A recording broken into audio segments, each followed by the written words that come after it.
জুলাই তো প্রতি বছরই আসবে, কিন্তু আমাদের জনগণের যে আকাঙ্ক্ষা ছিল এই 24শে জুলাই নিয়ে, সেই আকাঙ্ক্ষা তো প্রতিফলন আমরা পাই নাই। যদি 24শে জুলাই 5ই আগস্টের পরে যদি দেশে কোনো হত্যাকাণ্ড না হতো, দুর্নীতি না হতো, তাহলে আমরা মনে করতাম যে জুলাই সমর্থন করতাম। কিন্তু এখন জনগণ জুলাইকে সমর্থন করে না। কারণটা কি? এই জুলাই আন্দোলনে যারা নেতৃত্ব দিয়েছিল, আপনারা দেখেন সার্জিস আলম থেকে শুরু করে যারা সামনের কাতারে ছিল, তারাই তো বৈষম্য করেছে। তাহলে যে বৈষম্যের বিরুদ্ধে লড়াই হলো, সেই বৈষম্য যদি হয়, তাহলে সেই জুলাইকে আপনি কীভাবে প্রাধান্য দেবেন? তারা বলে 71-এর বৈষম্য এক, 71-এর যে কী ওয়েট তারা তো জানে না।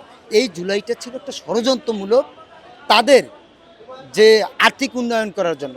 যারা এই জুলাইতে সামনের কাতারে ছিল, তারা ভাত খাইতে পারতো না, তাদের কোনো পরিচয় ছিল না, কিন্তু এই জুলাইয়ের পরে তারা এমপি মন্ত্রী হয়েছে। তার মানে হচ্ছে এই জুলাইয়ের নাম বিক্রি করে জনগণকে ধোঁকা দিয়েছে।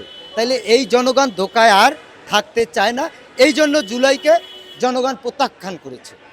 যদি সেটা হতো, আপনি দেখেন এই কিশোরগঞ্জে ছেলের জুলাইয়ের ভাতার টাকা দিয়ে বাপে সে আরেকটা বিয়ে করে মাস্তি করে, তাইলে সেই ছেলেকেও ব্যস্ত, তাহলে জুলাইকেও বিক্রি করে দিয়েছে। তাই জুলাই এভাবে বিক্রি হয়ে গেছে। মানুষের যে আকাঙ্ক্ষা ছিল, সেই আকাঙ্ক্ষা থেকে জুলাই সরে গিয়েছে, সেজন্যই জুলাই বিলুপ্ত হয়ে গেছে।